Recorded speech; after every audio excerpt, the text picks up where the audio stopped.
La perspective è nuisible all'uomo. La perspectiva è pessima para un ser humano. Sì? La perspectiva es muy buena para los hombres. Ah, sì? The perspective is bad for the human being. Oh, yeah. La prospettiva è nociva per l'uomo. Sì. Perspectiva pour rotlemas, periucere di tume a maiesimilie. Je ne sais pas si c'est Goya, je ne sais pas si c'est Rembrandt, mais alors... Je n'ai plus du tout mal aux pieds, mais alors plus du tout. 20 euros. Oh, on aurait dû prendre un guide, Josette. Un guide? Pourquoi faire? Pour expliquer, je comprends rien. Il n'y a pas à comprendre, Jean-Louis, il y a à ressentir. Je ressens pas, ça fait 3 quarts d'heure quand je ressens pas, c'est lourd.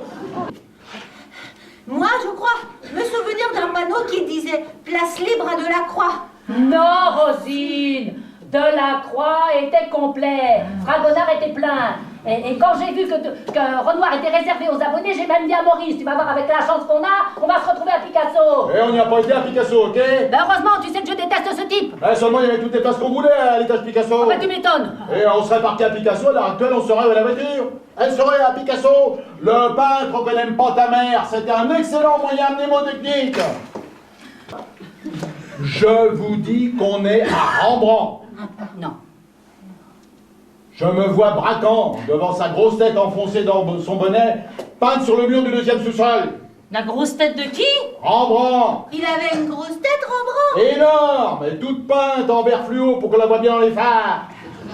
Une grosse tête de Rembrandt, toute peinte en vert fluo, ça m'aurait marqué quand même. Mais attends, mais il sait même pas la tête qu'il a, Rembrandt. Si ça se trouve, c'est celle de Jérôme Bosch ou de Bruegel. Mais il n'y connaît rien en peinture. Sinon, il y a longtemps qu'il aurait retrouvé sa voiture, hein.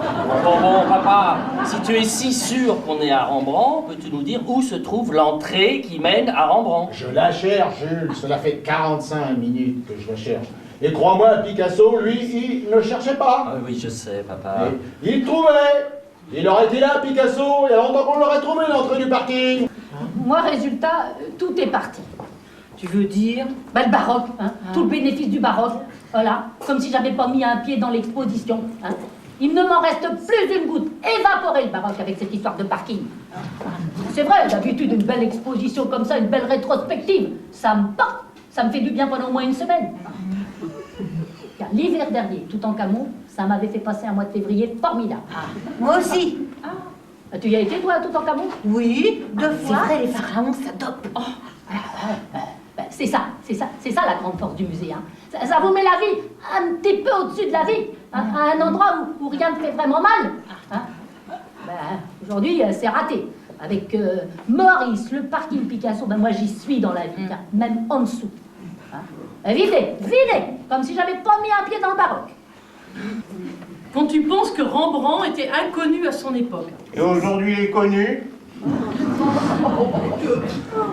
T'es fatigant, Jean-Paul. Hein. Il était pas plutôt surréaliste? Qui, Monsieur Bichter? Oui. J'ai jamais entendu dire que Monsieur Bichter était surréaliste. Moi, il me fait beaucoup penser à un ami de mon premier mari. Qui vendait du fromage? Ah non. Non, c'était un petit bonhomme tout rond avec des costumes bleus qui brillaient. Roger, il s'appelait. Et Roger, il réussissait à avoir des prix partout. Dans n'importe quel magasin. Au bout de 5 minutes, on lui faisait 50% sur tout ce qu'il voulait. Même les timbres à la poste, il les avait moins chers. Et mon mari répétait toujours ce Roger, il est surréaliste. Ah bah oui, mais Monsieur Bichter, il avait pas des prix sur tout, lui. Non, il vendait juste du fromage. C'est pas pareil, avoir des prix sur tout puis vendre du fromage. Oui, mais je comprends ce que veut dire Lisette. Ah. Il y a quand même un petit quelque chose, un petit rien qui se ressemble. Moi, je trouve que c'est très proche baroque et surréaliste. Dans les mots, hein, bien sûr. Pas dans l'art, je connais pas suffisamment dans l'art. Ouais. Votre attention, s'il vous plaît. S'il vous plaît, votre attention. Mon nom est Michel Mosque. Je suis la conservatrice de ce musée. Nous venons encore une fois de trouver une plante verte, abandonnée ou volontairement oubliée dans une de nos salles. Je voulais vous prévenir que dorénavant, toute plante, quelle qu'elle soit, sera détruite dans un délai n'excédant pas 5 minutes après sa découverte, si son propriétaire ne vient pas la récupérer et la jeter dehors lui-même immédiatement.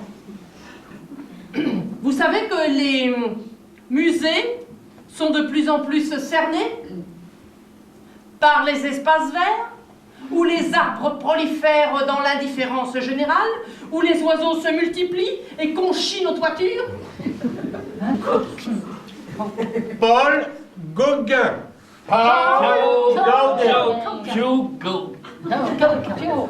Non. Paul Gauguin. Non. Non, pas non. Paul Gauguin. Non, pas non.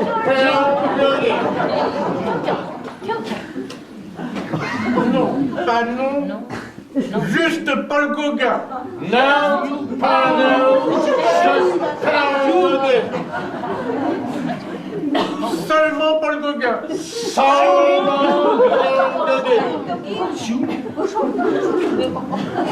Sûrement. Paul Gauguin. Alors,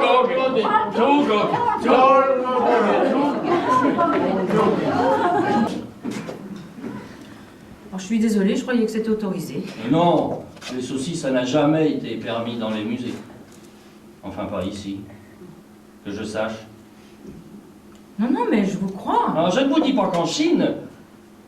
Non, et encore que ça m'étonnerait, parce qu'en Chine, c'est quand même beaucoup plus réglementé que chez nous. Et plus sévère. Ouais. 1000 fois par an. Non, mais il n'y a pas de mal, hein. C'est mon métier. Mais... En plus, un métier que j'ai choisi. Parce que c'est... Ah ouais, c'est pas comme si j'étais forcé de le faire parce que j'ai une femme à nourrir. Ou je n'ai pas de femme et je ne me nourris pas.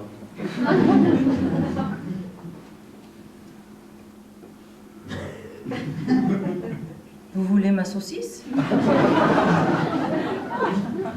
C'est pas de refus. Je suis navrée, il ne m'en reste qu'une. Non, c'est pas grave. Non, non, mais je la mangerai après mon service. Hein. Je ne peux pas me permettre ce que j'interdis aux autres. Grâce, symétrie et sensibilité. Beaucoup de sensibilité. Climat très très poétique du sol au plafond en permanence. C'est vrai, la sensibilité c'est 80% de notre environnement. 90%. Et ça attendrit à force. Ça nous perce la cuirasse. Et ça finit par ronger. Dès que c'est beau, ça ronge. Je me dis qu'on ne parle pas assez de sexe à la maison, Françoise. De sexe? Mais oui, après quand les enfants viennent ici, bah, ils sont perdus. Tiens, regardez. Et de quel sexe veux-tu qu'on parle? Peu importe, du tien. Non mais il faut qu'on en parle, ça devient urgent. Sinon, on va finir par dégoûter les enfants de toute la période de la couronne. J'aime autant qu'on parle du tien. Qu'est-ce que tu veux qu'on dise sur ton sexe? Eh ben déjà qu'il existe. Que j'ai un sexe.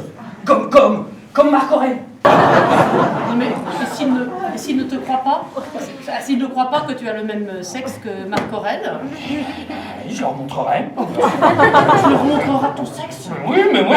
À table. Mais oui, Joseph. mais François, ça leur explique là. Ça leur explique que là, c'est à quelque chose d'humain, qu'il ne faut pas en avoir peur, hein, qu'il fait partie de nous. Ah, mademoiselle Septel, des nouvelles de la préfecture? Non, il ne répond pas. Oh, attention, Francis! Oui, maman. Francis, sauvez-le, c'est Bonnard. Voilà, toutes les statues phéniciennes sont couvertes de champignons d'algues. Ah, non, Madame, les trois salles de la Renaissance vénitienne sont envahies de rhododendrons, de pétunias, de grosses fleurs de toutes les couleurs. Des milliers d'insectes s'accumulent sur les mélatrières et les morts. oh non. Madame Meuf, ces éléphants de la tour et les jardins, ils n'ont pas tenu l'air trop plus. Ah, les cons sont là, ils ont poussé le chronosome. Madame Meuf, qu'est-ce qu'on Mais fait? qu'est-ce qu'il reste de la résine et du béton et du plastique pour se battre? Ah mais non! Non, reculez pas, battez-vous, hein! Battez-vous avec ce qui vous reste! Ah, prenez les preneurs, les tixolis, les boches, les cadères, les carousses, les alékitskis, les octets! Tapez, tapez, tapez, tapez! Nous ne retournerons pas dans les cavernes sur la planète que nous avons inventée! Ah, pas la nature! Vive l'art! Nous nous trouvons ici devant une œuvre très importante par ses dimensions, où l'artiste renouant avec l'art pompier a voulu montrer les dangers de la nature, du scoutisme, de la pensée unique chlorophyllienne et surtout de la pureté. Voilà, la visite du musée est maintenant terminée.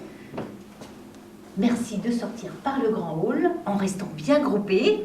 Si vous ne voulez pas être happés par les dangers de la perspective et devenir tout petit. C'est en restant ensemble, tous ensemble, qu'on demeure égaux, ensemble, tous ensemble.